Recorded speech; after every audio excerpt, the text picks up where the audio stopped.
Something weird is happening in the games industry. For ages, we've seen the big AAA, especially the Western developers and well-known gaming companies, release games that go outside of what they're known for, to little to no success. We've seen the likes of multiple multiplayer games that have failed from the likes of Ubisoft, the release of Suicide Squad from DC or from Rocksteady, which low-key feels like this was released ages ago, but was literally just only last year, and the most well-known developer in PlayStation going all in on live service games, despite the failure of a game like Concord, and we already know the inevitable position of Marathon because we know what might happen. We know what's going to happen. For times, I've always said that live service games aren't inherently a bad thing, as we've also gotten really good games like Marvel Rivals before the nerfs, and say what you want about it, but Fortnite is a competent and well-made game. But now something strange is happening where the biggest culprit in live service games is actually releasing titles that we've been asking for. Like literally titles that we've been asking for. Titles that we've been saying, oh hey, you know what was going God of War Ragnarok? Why don't you do something better, something a new mythology, something a new era, something new civilization? And I never thought it was going to be from a company that, especially from companies that only focus on literally multiplayer microtransaction filled games. Titles that are so far from typical style of the developers with no microtransactions, no gacha mechanics, and no slamming practices. Games like Black Myth Wukong, which has its issues, but I still liked it as a game. Stellar Blade with its impeccable combat gameplay, impeccable.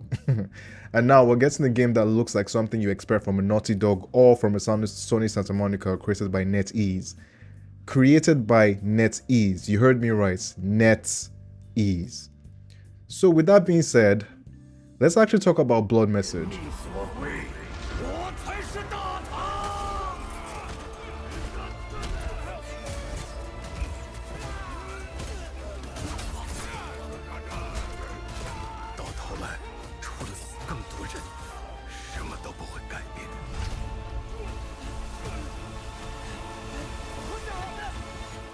Message. Okay, look. Blood Message is a game based on an actual story that took place. Historically, Jiang Yichao, whose allegiance was with the Tang Empire, led a successful uprising to reclaim the regions of Guangzhou and Suzhou.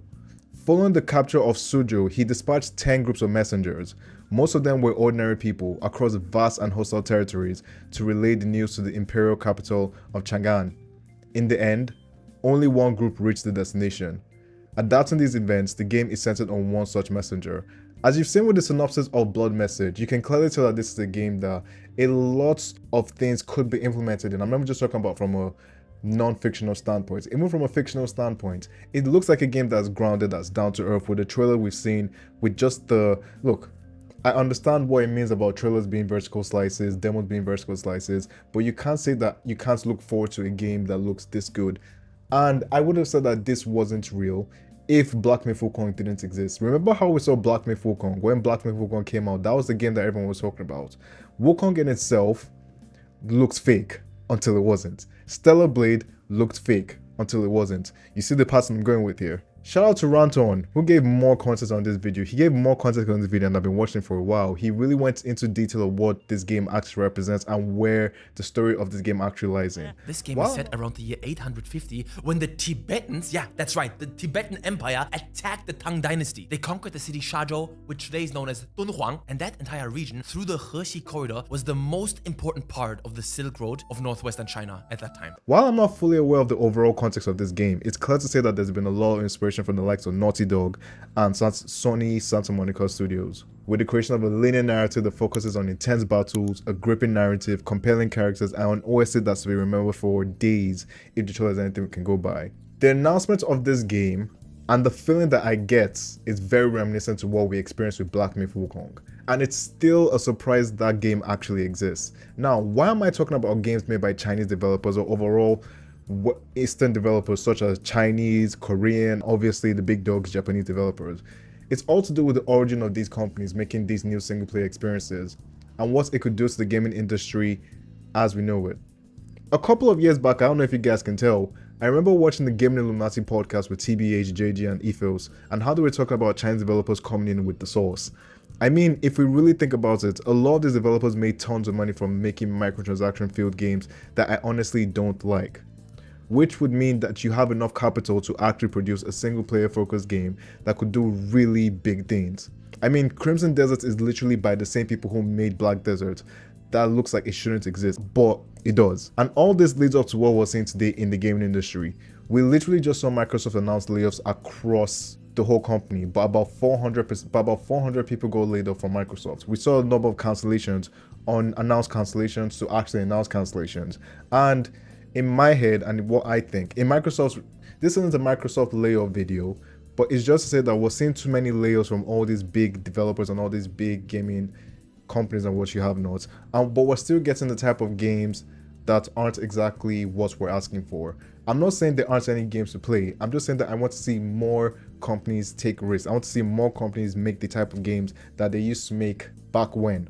I'm talking about companies who are inherently known for making narrative experiences. Companies like Naughty Dog, companies like Sony Santa Monica Studios, companies that thrived off of the single player narrative games they created. A clear example of this is Rocksteady Studios. Rocksteady is the Batman Arkham series, is the Batman Arkham franchise. That is their baby. And instead, they were told to actually develop a live service, non-turn live service Suicide Squad game. So to me, and to everyone who's also watching this video, it's clear to say that when companies you're expecting to make the big games are not performing to the level we're seeing, it only leaves a hole for people who are willing to take on the mantle, who are willing to take on the risk to actually create games that we actually want to play.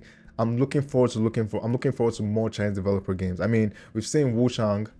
I think we've seen Wuchang Falling Feathers. That's another Chinese game. I think there's Lost Soul Aside. I think that's another Chinese developed game. Or maybe it's Korean. Stellar Blade just came out. We know Stellar Blade 2 is going to come out eventually. Black Myth Wukong, for all itself and purposes, was a game that I wasn't. At the end of the day, it could have been better, but it was still a good game. And now we're getting stuff like Blood Message. Look, all I'm just saying is the East is here to rise. The West has been making too many flunders and messing up every now and then. I'm happy that we're getting more competition in the gaming industry. I'm happy that we're getting more people who are willing to put in the mantle, who are willing to take in the reins of, hey, you know what? I know what works. You guys aren't doing it, so this is what I'm going to do. I'm going to do it.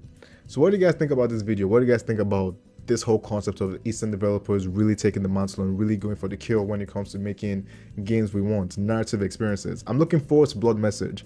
I mean, that was the whole concept. That was the reason why I would just make this video in the first place. Blood Message looks like a game that could really be something big if done right. My hype is leveled, my expectations are measured, but I am really excited for this game and what it could hold and what it could do. Now, with that being said, is it going to kick my PC's ass? Absolutely, but it doesn't matter. If the game is good, if the story is competent, and the story narrative is solid, we're going to have a great time. Leave in the comment section down below what you think of the video. Leave in the comment section down below what you think of the new game, the new developer. Well, I won't say new. The developers who aren't known for making narrative experiences, who are actually coming in to actually curate these experiences we're looking forward to. Thank you guys for watching this video. Hope to hear from you soon. And if you're looking about, I also spoke about something that has to do with action games and what I think about how action games are coming back into fruition and how action games are really becoming big again, which you can currently see on the screen right now. Click on this video if you want to learn more about that video. Thanks for watching. I'm gonna see you on the next one. Peace.